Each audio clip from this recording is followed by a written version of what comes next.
dalang mga posibilidad ng tagumpay o kabiguan, ng ligaya o lungkot. Kaya marapat lamang na tanggapin si Jesus bilang tagapagligtas at Panginoon. At matapos yun ay panariwain ang katapatan at paglapit sa Kanya bawat araw o day by day. Ang day by day ay naglalayong umalalay sa pang-araw-araw na pamumuhay. Narito po si Kuya Ed Lapis sa mensaheng pinamagatang Discipline for Peace of Mind.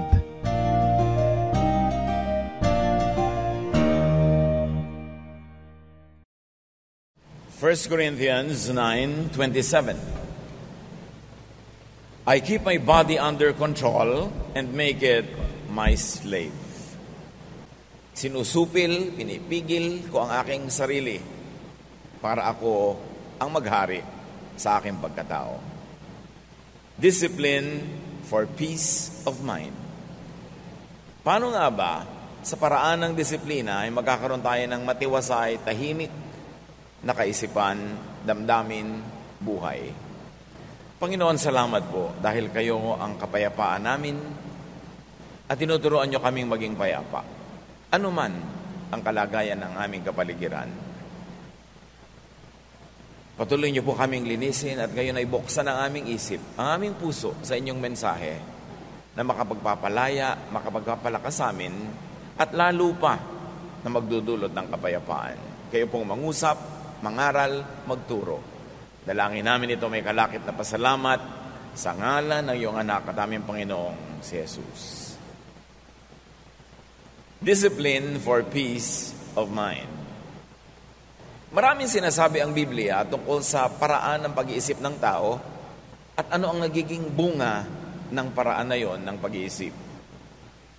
John 16:33, si Jesus, I have told you these things so that in me you may have peace.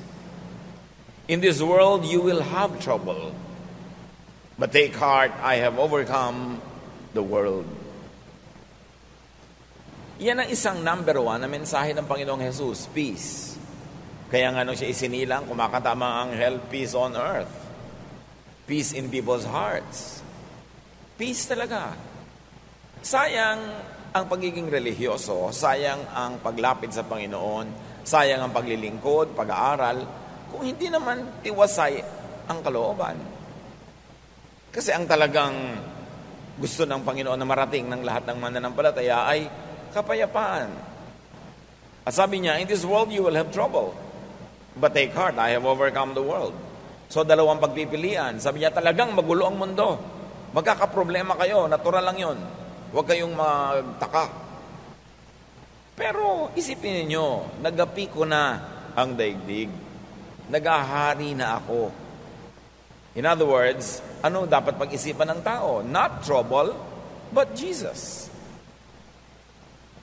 Ang dapat na nananaig sa kanyang damdamin, hindi yung pag-aalala, kundi yung pagtitiwala sa Panginoon.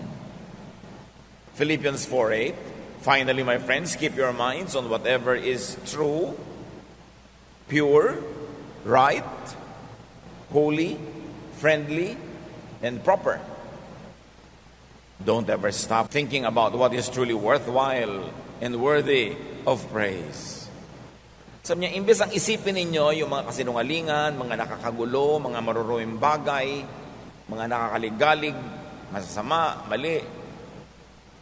Huwag kayong tumigil ng pag-iisip, pagtotoo ng isip tungkol sa mga kanais-nais, magagandang bagay na nakakapuri sa Panginoon. In other words, we are given choices of what to think of. Pwede ka mag-isip ng trouble, pwede ka mag-isip ng peace, pwede ka mag-isip ng Satan, pero pwede ka mag-isip ng God. Pwede ka mag-isip ng kaguluhan, pangliligalig ng iba, pero pwede ka mag-isip ng mga pangako ni Jesus ng kapayapaan. Ang isip, mapaglaro. At maraming tao pinaglalaroan ng sarili nilang isip. Hindi sila ang amo ng isip nila, kundi yung isip nila ang nagiging amo nila. At mapaglaro ang isip. Proverbs 23:33, You will see weird things, and your mind will play tricks on you. Kaya yung mga taong matatakotin sa multo, may dumadaan lang na hangin, nakakakita yan ng multo. Yung mga taong matatakotin sa end times, mayroon lang nangyari dito, may nangyari doon na konting ganito, end times na sa kanya yun. Yung mga tao na laging maraming galit, hindi mo naman ginagalit, nagagalit din agad. Kasi may mga tanim na agad na galit, madali nang tumubo. Paglalaruan ka ng isip mo, at ililigaw ka ng isip mo. There are mental tricks and mental illusions. So watch your mind. Yung mga selosa, lagi nakakakita ng pagsiselosan.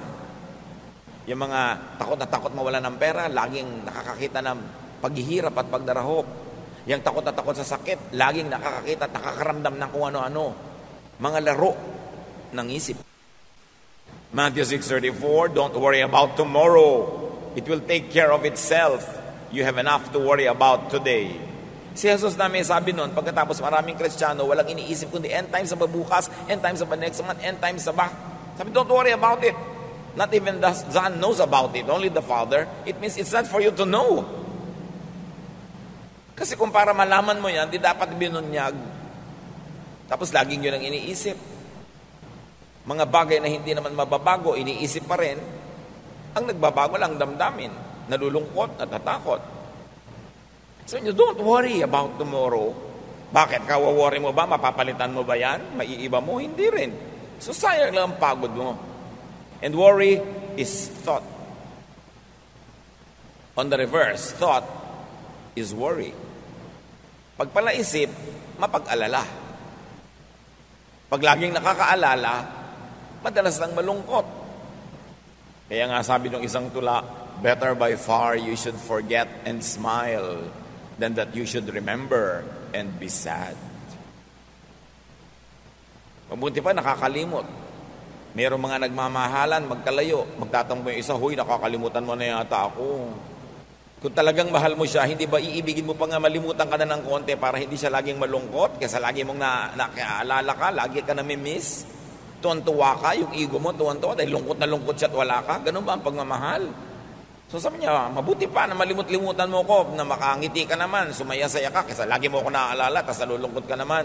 So dahil mahal kita, please, kalimutan mo na muna ako dahil magkalayo naman tayo. Don't be obsessed with me.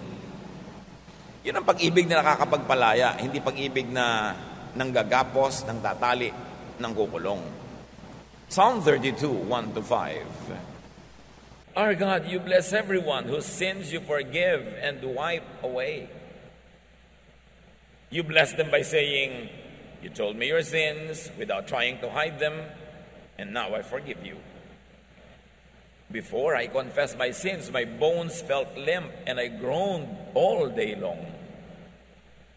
Night and day your hand weighed heavily on me, and my strength was gone as in the summer heat.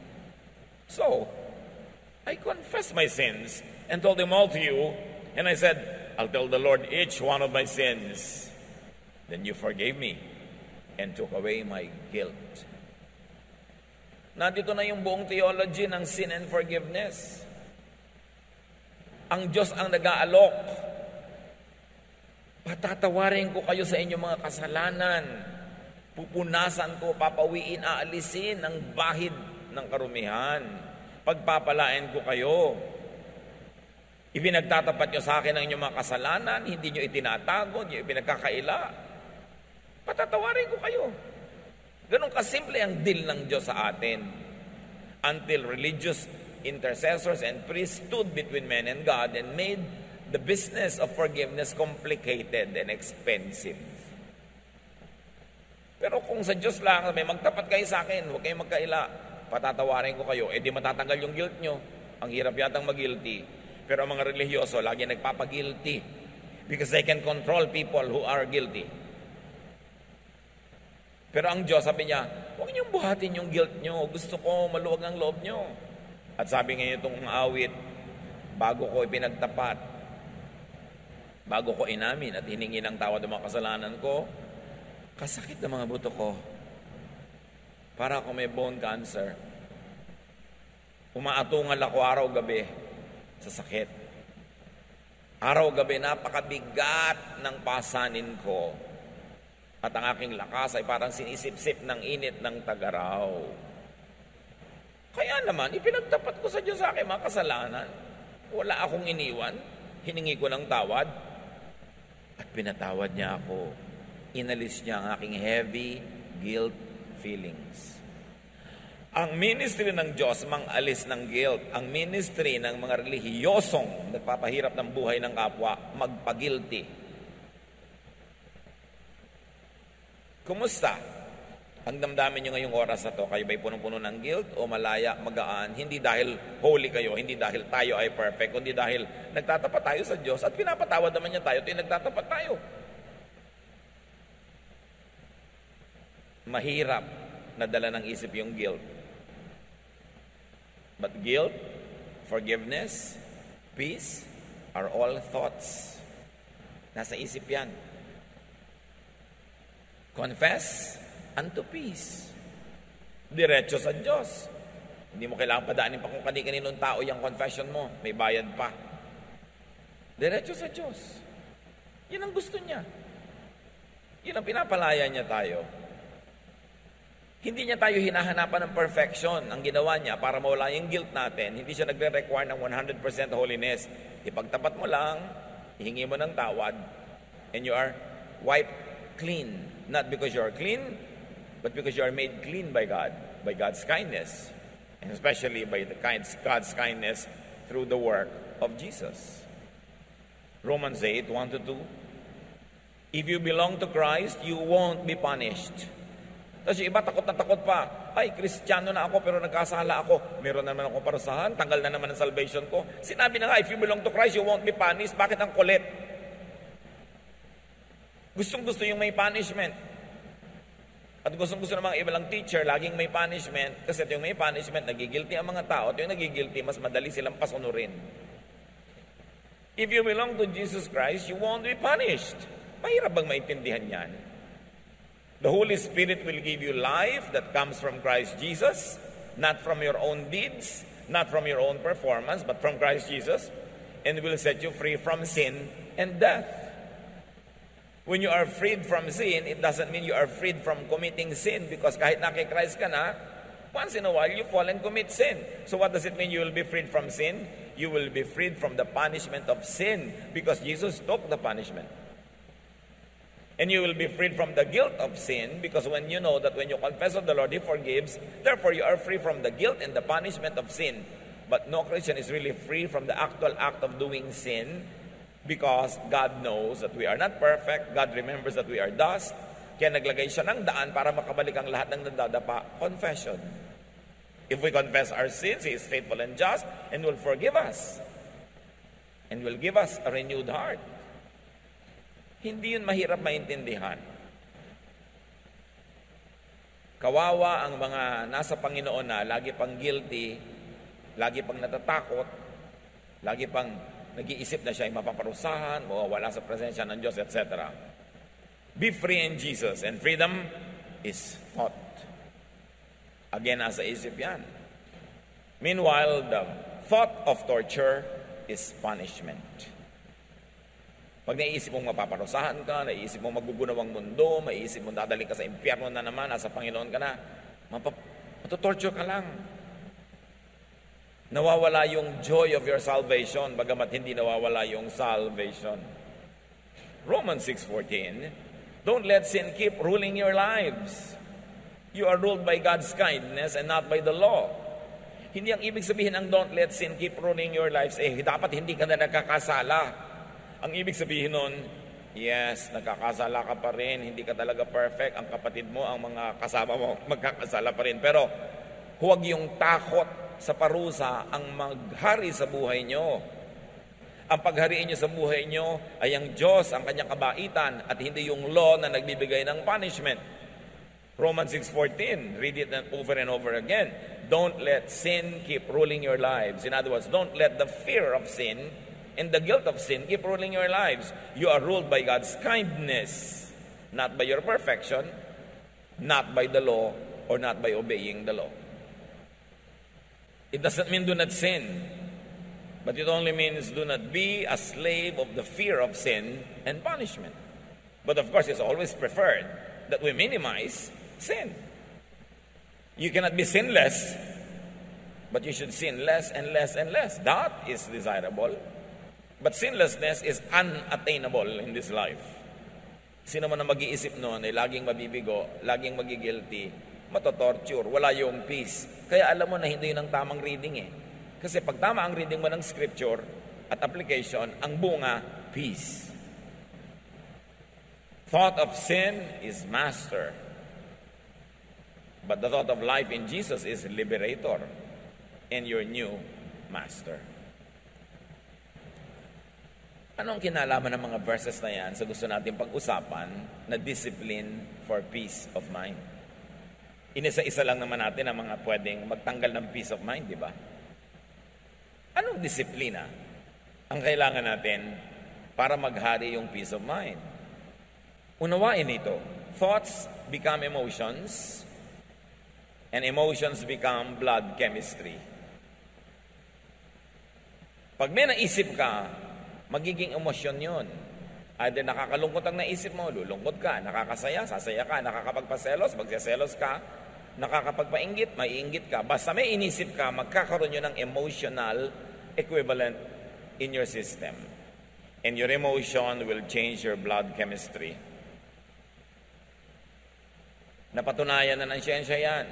Kahit nga ang pag-iyak, bakit ang iyak ng iyak bago matulog, biglang ang sarap ng tulog? Kasi napatunayan na sa luha, kasama yung mga toxins, mga lason related to stress. Yung naninigas ang katawan mo, yung ikaw ay halos himatayin, yung hirap na hirap ka, yung toxin na yon lumalabas kasama ng luha. Kaya nalungkot ka, lumuha ka, lumabas yung toxin. Kaya yung mga hindi umiiyak, yung ayaw umiyak, nagtitigas-tigasan, yun na biglang naninigas eh. Kasi hindi na ilalabas yung emosyon. So, kung anong iniisip mo, magiging blood chemistry. Science has proven over and over that toxic thoughts show up as disease. Yung mga inggitera, selosa, mga inisin, masamain ang loob, magagalitin, mga laging may negative emotion, marami ang sakit. Kasi ang negative emotion changes blood chemistry, changes heartbeat, changes yung mga blood vessels, sumisikip, humataas ang blood pressure mo, kaya ka nagkakasakit. Di ba sabi nga nila, pag umiibig pa daw, nagkakaroon tagyawat, yan ang dapat patunayan. Pero again, emotion turning into disease. Kasi umiibig siguro, laging puyat, ayan, napapabayaan ang kasarili. Lagi nakakalumbaba, yun naman kamay marumi, nagkakapimpol. Pwedeng ganun. But the general idea is this: your emotion affects your health. Negative thoughts trapped in the mind cause problems like high blood pressure, digestive troubles. Subukan ninyo na kayo magpapa-interview o kakanta o tutula o haharap sa public o gagawa ng something nakakanerbiyos, naninigas ang tiyan nyo, di ba? Para kayo sinuntok. O kaya, nagkakayo ka LBM, o kailangan punta ka na punta sa toilet. Ninenervyos ka, anong kinalaman sa digestive system mo? Meron. Negative emotions affect the digestive system. Di ba kaya nga kung nalulungkot ka, hindi ka makalulo ng pagkain, hindi ka makakain, hindi ka matunawan, anong kinalaman ng tiyan mo doon sa boyfriend mo na nakita mong may ibang kaakbay sa mall? Bakit hindi ka makalulon? Anong kinalaman ng lalamunan mo doon? Meron. Kasi yung emotion mo nakaka-apekto sa iyong katawan. Pero yun namang biglang tinextan ka ng sangkaterbang I love you, nako, sarap-sarap mong nguya at kumain. Ang pangunguyakoy mo ay talagang wagas. Dahil sa text. Ano ba yung text? Letra. Nakita ng mata mo yung letra, na-decode ng brain mong ibig sabihin. Inassign na niya ng emotional value. Sumaya ka. Sumarap. Ang napakatabang mong kinakain. Dahil sa iyong emosyon. Pero ano man ang sarap ng kinakain, naalala mo na yung boyfriend mo, iba kami ka-date na iba, naku, nawawala lang halaga lahat yan. Jeremiah 17:9, The heart is deceitful above all things and beyond cure. And read mind for heart. Talinghaga yun. Ang totoong tinutukoy dito, isip. Huwag padala sa isip. Kontrolin ang isip. Dinadala ka ng isip mo sa matatakot ka, dinadala ka sa magsiselos ka, dinadala ka sa magagalit ka, huwag kang padala, siya ang kontrolin mo. Proverbs 23:33, you will see weird things and your mind will play tricks on you. May nakita ka lang halimbawang kung anong papel na may telephone number sa bulsa ng iyong asawa. Your mind will play tricks. Kung ano-ano na ang mangyayaring kwento niya, buong-buo na yon. Kahit saan sila nag-check-in, anong minerienda nila, gano'n sila katagal magkasama. Dahil paglalaroan ka ng isip mo, dadalin ka actually sa gusto mong puntahan. Alam naman ng isip mo kasi yung takbo ng utak mo, kaya doon ka na niya dadalin. Kaya kung saan mo gustong papuntahin yung isip mo, mag-practice ka na doon nagpupunta yung iniisip mo. Kasi dadaling ka nun automatically when you are not in control. What you think of, you see. You imagine, you dream of. That's why dreams could become your realities. Pagka nabubuhay ka sa pantasya. Marami mga tao dahil sa fantasy, may pinafantasize sila isang tao na gustong-gusto nila, ini-imagine nila na gusto din sila. Hindi naman sila man lang kilala. May mga tao na sa public places, pag may mga kasama silang laging nandun din, mga opisina siguro, mga restaurant, o mga public places like this, napapansin nila na yung crush nila laging doon nakatingin, doon sila uupo. Tapos sasabihin, nakita mo, tingin ang tingin sa akin.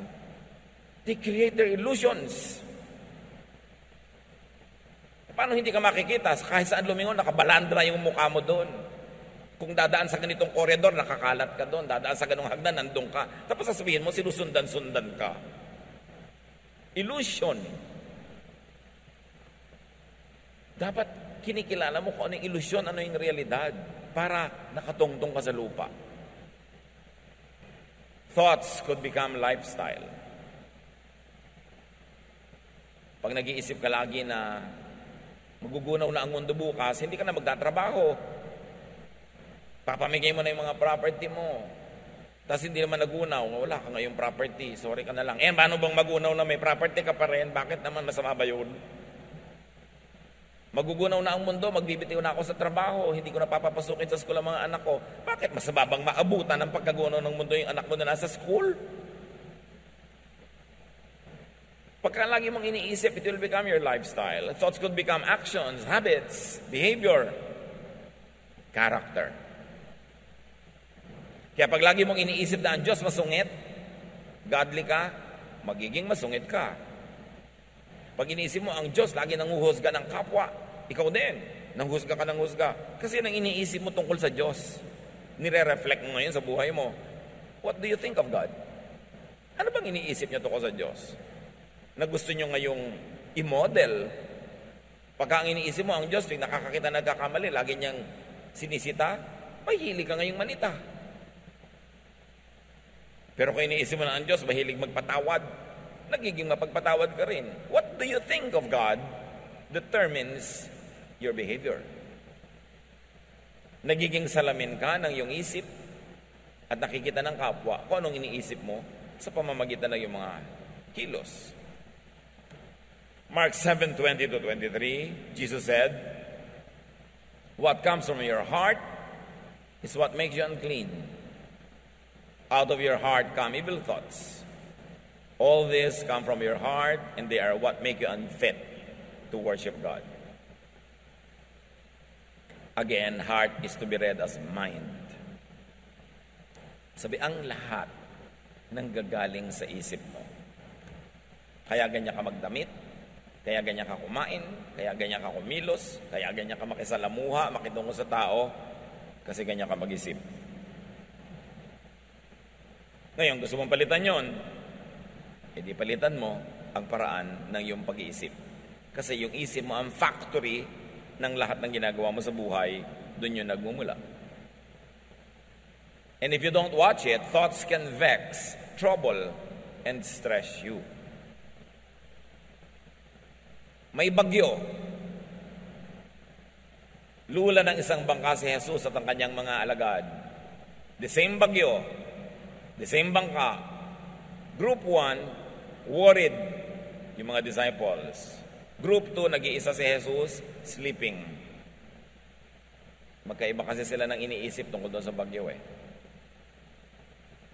So merong relaxed.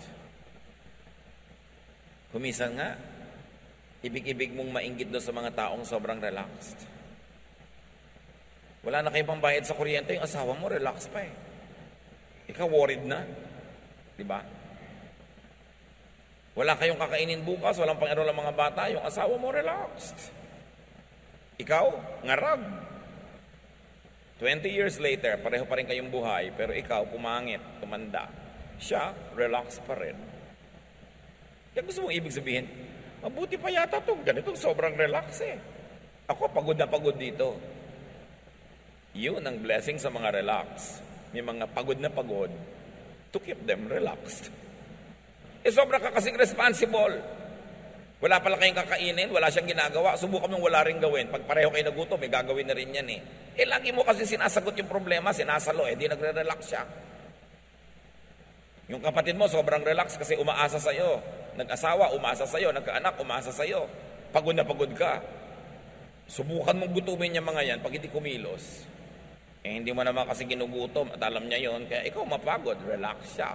That's life. Choice mo yan eh.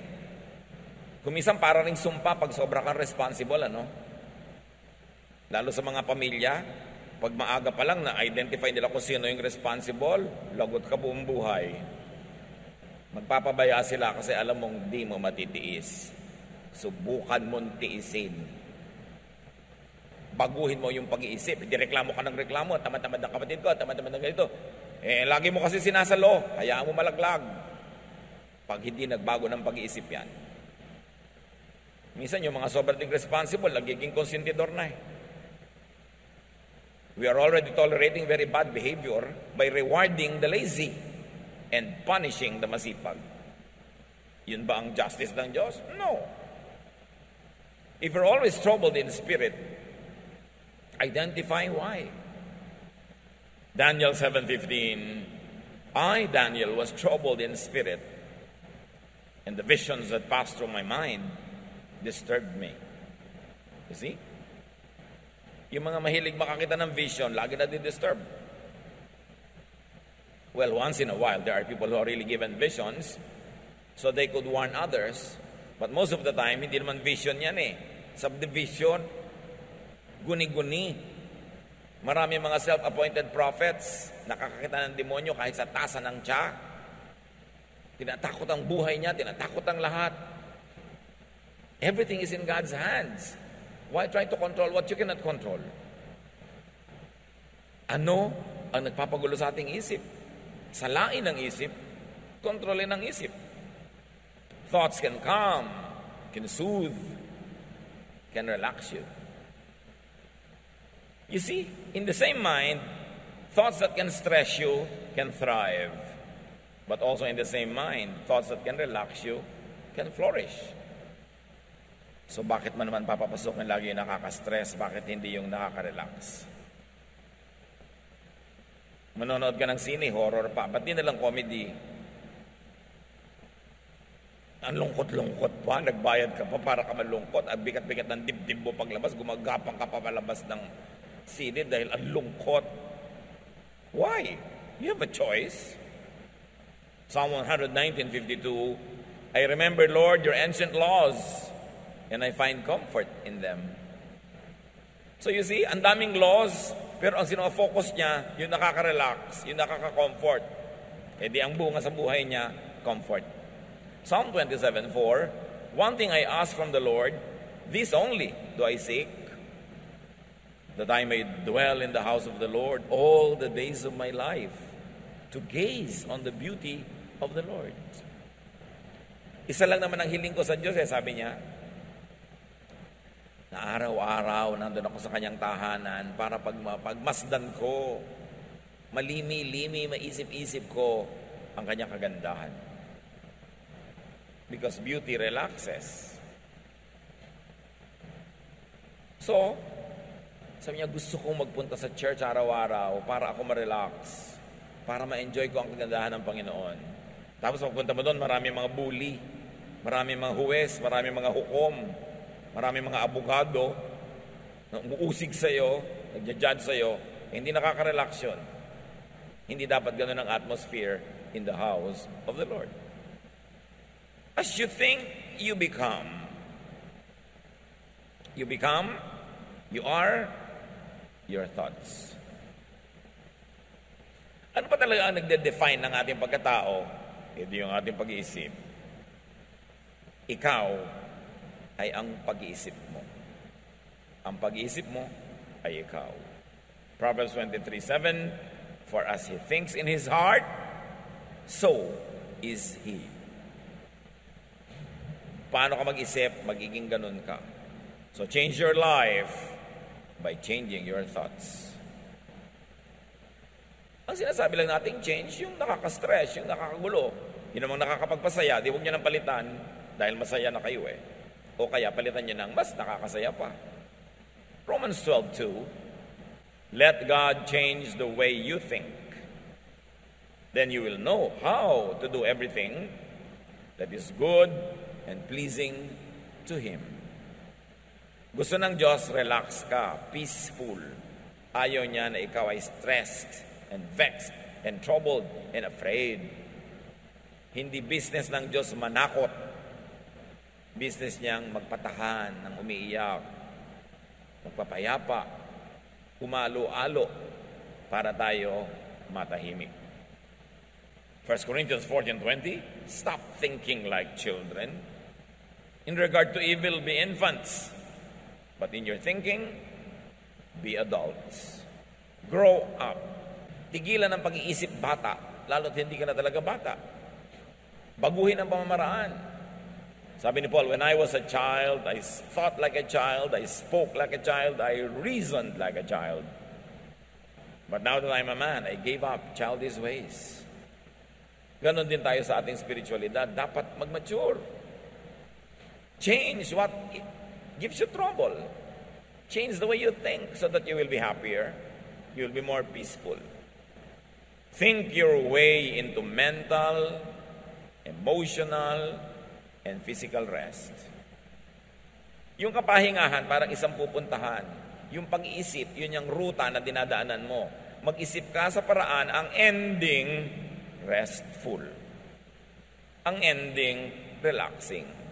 So think your way into rest, into relaxation, into peace, into serenity. 2 Corinthians 10:5, we demolish arguments and every pretension that sets itself up against the knowledge of God, and we take captive every thought to make it obedient to Christ. Ginigiba namin ang lahat ng anumang pangangatwiran at mga pagkukunwari na bumabangga sa tunay na pagkakilala sa Diyos. At ipinabibihag namin ang anumang iniisip namin kay Kristo. Binibihag, ginagapi, kinukulong, ginagapos namin aming utak para ito pasunurin kay Kristo, hindi kay Satan. At hindi lang yun tungkol sa paggawa ng kabanalan at mga karelihiyosohan. Yun ay tungkol sa paghahanap ng tunay na kapayapaan, katahimikan, pahinga na siyang ibig-ibigay ng Diyos sa pamamagitan ni Jesus. Binabangga, dinudurog namin ng anumang mga pagpakunwari na karunungang makadiyos. Pero kung ang ending nakakagulo, nakakapagpagulo, nakakatakot, hindi yan galing sa Diyos, binabangga, dinudurog namin yan. Iyan ay isang pagkukunwari. Kung paano mo malalaman na masarap ang luto, pag tinikman mo na, doon mo malalaman kung tama ang interpretation of God's Word. Pag ang ending sa buhay mo, peace, serenity, love, quietude. Yan ang tamang bunga ng tamang interpretation ng salita ng Diyos. Kung i-interpret mo ang bunga na ligalig ka, naging judgmental ka, natakot ka, hindi yan dapat ang bunga, mali ang basa. Sabi ni Jesus, I came that you might have peace, that you might have life, and have it abundantly. So alam mo pag tama, Pastor, ano po bang tamang interpretation? Yung ang ending, pumapayapa ka, tumatahimik ka, yun ang tamang interpretation. Siyempre, magigilig-galig ka rin sa mga mali para itama mo. Pero hindi to the point na naligalig ka na pagharian ka na ng takot. Kasi, okay, na-realize mo mali ka, hindi mo maitama-tama pa ngayon, o kulang ang pagtatama mo, di magtatapat ka sa Diyos, o meron ka ng confession, may forgiveness ka na, peace pa rin ang ending. Choose what you think of. Choose what you dwell on. Tulad ng pinipili mo kung saang bahay ka titira, saang barangay, at sa loob ng bahay, saang kwarto ka, sa isang bulwagan, saang silya ka uupo, pinipili mo kung saang kalulugar, lagi nyo naman lalong piliin kung anong iisipin. Kasi pag inisip mo, nasa loob ng utak mo. Pag nasa loob ng utak mo, yun ang magpapakilo sa iyong mga daliri, mga paa, sa iyong katawan, yun ang magkokontrol ng iyong buhay. At sabi ng Hebrews 3:1, fix your thoughts on Jesus. On Jesusness, on peace, on love, on forgiveness, on kindness, goodness, on mercy. Ang magiging bunga nun, kapayapaan. Proverbs 4:23, carefully guard your thoughts because they are the source of true life. Bantayan daw ang iniisip. Kasi dyan magmumula ang tunay na buhay. Anong iisipin ngayon? Anong dapat nating isipin? Think only of what you can change. What you can modify or improve. Think only when thinking about it can and will help improve it. In other words, problemahin mo lang yung may solusyon. Pag walang solusyon, hindi problema, hindi dapat problemahin. Kasi ang definition ng problem, may kakambal na solusyon, dapat lang hanapin mo at itapat. Pero wala pong solusyon, hindi problem, ba't mo pinaproblema? Tanggapin mo. Manahimik ka, hindi problema yung pinaproblema mo. Do not overthink. Do not worry. Especially about what you cannot change or what you should not even change in the first place. Matthew 6:34, therefore do not worry about tomorrow, for tomorrow will worry about itself. Each day has enough trouble of its own. Problemahin mo lang yung eto malapit, kaya mong hipuin, yung malayo, wag. Hindi mo nga alam kung darating yung malayo. Do not overthink about what cannot be changed. Yung anak ko po ayaw magbago. Di wag mong baguhin. Ayaw pala magbago Bakit mo pinaproblema? Ang asawa ko po ayaw magbago. Ginawa ko na lahat. Di tumigil ka ng kagagawa. Napapagod ka lang pala. Hindi naman nagbabago. Mahirap pag-isipin yun. Kailangan pa bang i-memorize yan? Binabago mo yung ayaw magbago. Hindi bumabangga ka sa bundok, sa pader. Napapagod ka. Do not think and overthink about what could only be accepted. At least at the moment. May mga bagay na dapat walang tanggapin. Baka bukas, mapalitan na yan, maiba. Beyond you, without your participation. Pero lahat ng ginagawa mo ngayon, hindi mo mabago. Tanggapin mo na lang para tahimik ang buhay mo. Do not overthink about what only makes you worry or afraid. Kung kaiisip ang bunga, nagwo-worry ka, natatakot ka, which translates to become a disease, remember, idilugi ka. James 4:8, come near to God, and He will come near to you. Clean up your lives, purify your hearts. Hindi lang of wrongdoing, but also of wrong thinking. Choose thoughts that give you peace. Ano po bang dapat kong gawin sa anak ko na baptism? Tubog, wisik, o buhos? Kasi parang pare-pareho ko, may verse naman na support. Pare-pareho, mayroong pro and con. So, kaya saan ka ba masaya? Gusto mo iturok natin para talagang pumasok yung tubig. Yun na lang po. Kung saan ka masaya? Yung pala, pare-pareho may verses Ba't mo pinaproblema? O gawin mo lahat para ka masaya.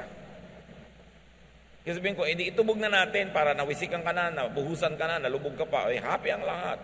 Ayoko pong mabasa. Halika. Uwibisikan na lang kita. Gusto mo? Pa kailangan gawin napakalaking problema yan, nakakapagtayo ng mga sekta at mga kongregasyon based only on the mode of baptism. Ang galing gumawa ng problema ng mga anak ng Diyos. Maghati-hati at magpagalian. Kami tama, kayo mali. Sa akin, isang balding tubig ang binuho sa'yo, isang baso lang. Mas banal ako sa'yo. Ganun. Ang mga musician ng church namin, puro maiksi ang buhok. Sa inyo, may mahaba. Bakit? Yung bang maiksi ang buhok ng musician nyo? Mas banal sa mga musician naming nakapusod. Nakakabanal ba talaga yan? Yung hiksi at haba na yan? Bakit big deal? We become majors of minors. We problematize everything. Hindi tuloy peaceful ang church life. Choose thoughts that give you peace. Philippians 4:8. Keep your minds on whatever is true, pure, right, holy, friendly, and proper. Don't ever stop thinking about what is truly worthwhile and worthy of praise. Piliin ang iisipin, piliin ang poproblemahin. Avoid thoughts that vex, that trouble, that agitate. Iwasan yung nakakapagpagulo, nakakapagpalungkot. Bakit lagi pag-uusapan yan? Paborito na magkakapatid, pag-usapan yung hipag nila na inis sila. Ba't niyo siya ginagawang star? Ito yung nag-uusap kayo, siya ang topic, edi star. Mabuti pa, magtinda na kayo ng ticket. O, eto na ticket, bumili ka na. Pag-uusapan na natin ang hipag natin. Kasi star siya, magbayad tayo. Bakit lagi nyo pinag-uusapan yung nakakainis? Yung nakakapagpalungkot, nakakapagpagalit, di nilalagyan nyo ng sakit ang utak nyo? Nakakainis pala siya, dapat huwag isipin. Kasi yung iniisip, lalo siya nagwawagi. At lagi kayo natatalo. Kasi kahit naman kayo isip ng isip, kwento ng kwento, hindi rin naman sila nagbabago, kayo ang naiinis. Paborito pag-usapan ng mga magbibilas, yung biyana nila.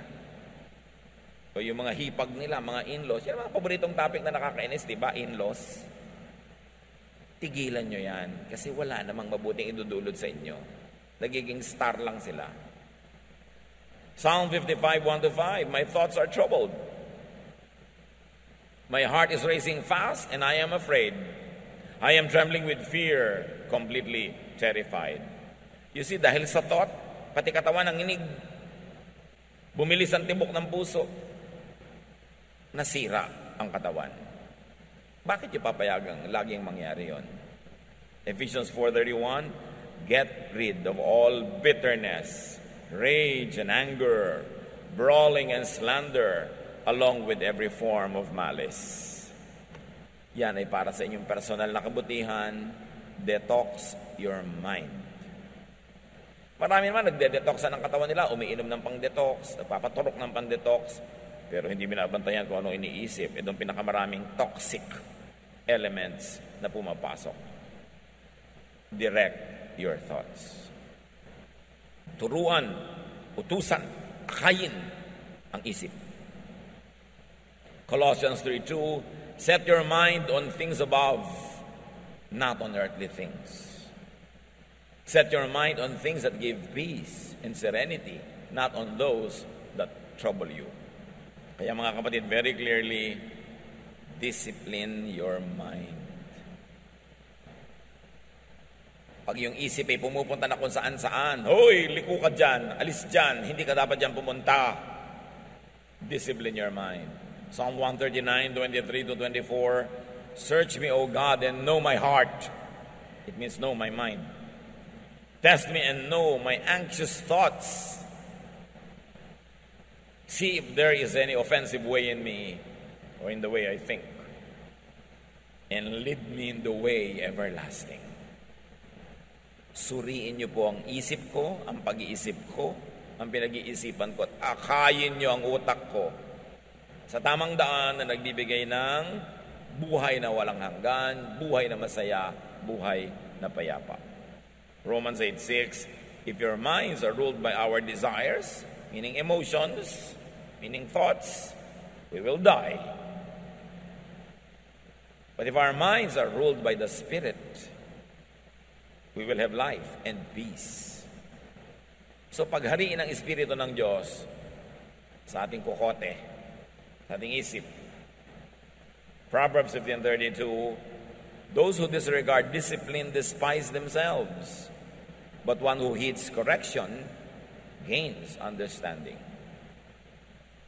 Discipline in thinking is very important. Proverbs 4:23, above all this, guard your heart or guard your mind, for everything you do flows from it. Bantayan ang isip kasi lahat ng ginagawa nyo doon nagmumula. Nandiyan kayo ngayon kasi diyan nyo pinapunta ang inyong isip. John 14:27, sabi ni Jesus, I am leaving you with a gift, peace of mind and heart. And the peace I give you is a gift the world cannot give. So don't be troubled and afraid. May iiwan ako sa inyong regalo, kapayapaan ng isip, katahimikan, katiwasayan. At ang katiwasayan na itong ako nagbibigay, hindi yan maibibigay ng mundo. Kabaligtaran nga ang binibigay ng mundo gulo. So, kaya huwag kayong matakot, huwag kayong mangamba. 1 Corinthians 9:27, ang ating opening verse, I keep my body under control and make it my slave. Apply it to your mind. Then say, I keep my mind under control and make it my slave. Discipline your mind unto peace and serenity. Kung magulo ang isip nyo ngayon, ligalig kayo, takot, likhan nyo yan. Walang ibang may likha niyan. At kung payapa kayo ngayon, sinadya nyo man o hindi, nilikhan nyo rin yan dahil sa inyong pag-iisip. Huwag na kayong humingi ng kapayapaan sa Diyos, matagal lang ibinigay. Nasa harapan na natin, nasa kandungan natin, nasa atin na lang kung ating tatamasahin at gagamitin.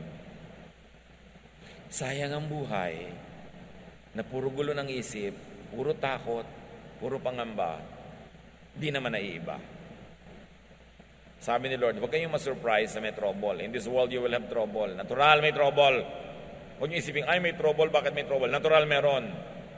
Pero ang ako ang isipin nyo, napagtagumpayan ko na ang lahat ng yan, at ang aking tagumpay ay inyo ring tagumpay, tamasahin nyo ito. Enjoy a life of peace. Trust in God through Jesus. Change the way you think and have a better life. Dear Lord, we thank you that we can enjoy peace because of Jesus and because of your love. Gisingin nyo kami. Pukawin nyo ang aming isip. At suriin namin ang aming mga sariling paraan ng pag-iisip na nagbubunga ng kaligayahan o kalungkutan, katiwasayan o ligalig o bagabag. Kami rin ang may gawa nito. Turuan nyo kaming suriin ang aming sarili at isuko ang aming pag-iisip sa inyo, Panginoon, sa Espiritong Banal, na ang maging bunga, kapayapaan, katahimikan. Mabago ang dapat baguhin at matanggap ang hindi pwedeng baguhin. Pagbulay-bulayan natin ang kahulugan nito sa ating mga buhay.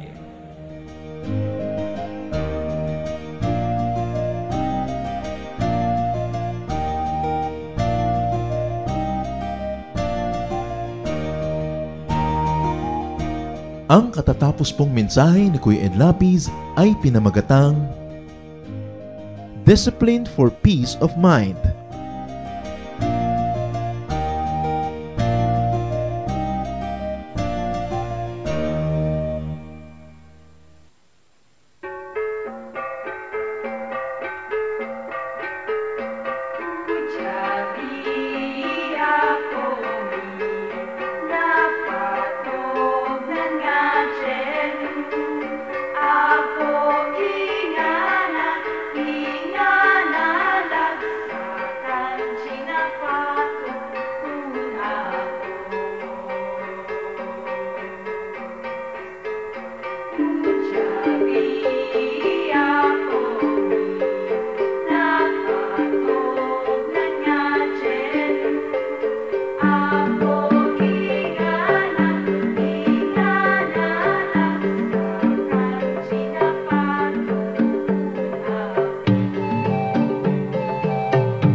kiting.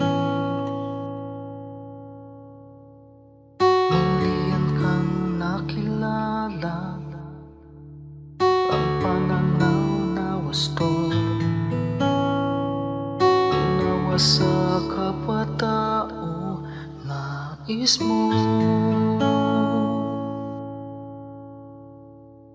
O Jesus, ang iyong pag-ibig ay hindi nagtatanging, puso ko ay nagpupuri, tingin pagluwalhati sa paglakbay sa aking buhay. Di na nga maliligaw, puso ko man maging isip, tigil lagi ng pag-ibig.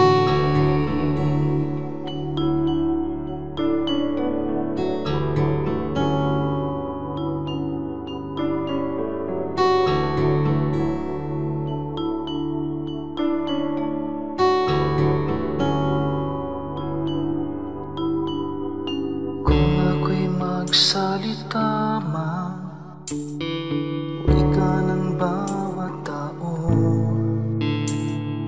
kung pag-ibig ay wala, tila batingaw.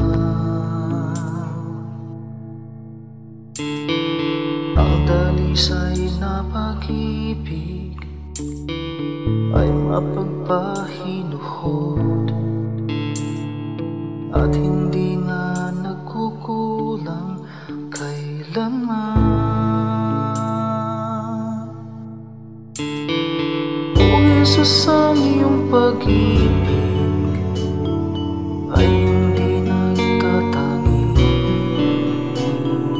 puso ko ay nagpupuri, tingin pagluwalhati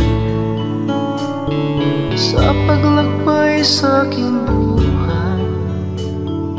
Di na nga maliligaw, puso ko man maging isip, tikit lagi ng pag-ibig. O Jesus, ang iyong pag-ibig ay hindi nagtatanging, puso ko ay nagpupuri, tingin pagluwalhati sa paglakbay sa aking buhay. Di na nga maliligaw, puso ko man maging isip, tikit lagi ng pag-ibig. Puso ko man maging isip, tikit lagi ng pag-ibig.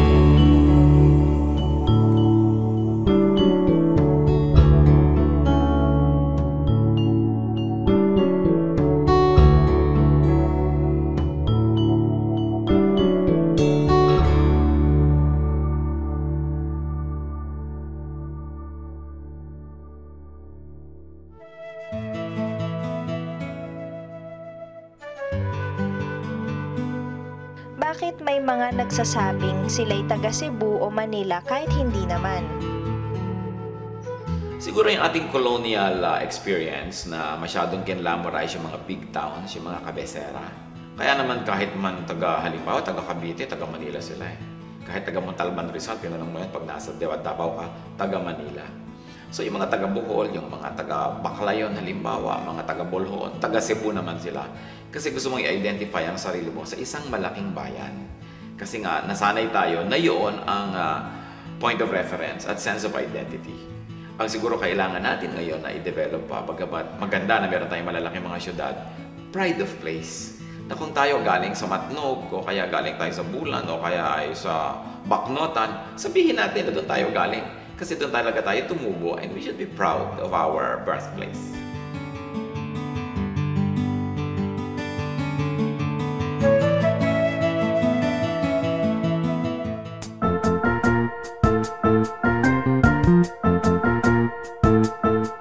Oras na po para pansamantalang magpaalam ang programang Day by Day. Tayo po'y magsama-sama tuwing ika-6 hanggang ika-7 ng umaga, araw-araw. Magandang umaga po at mabuhay ang Panginoong Hesus!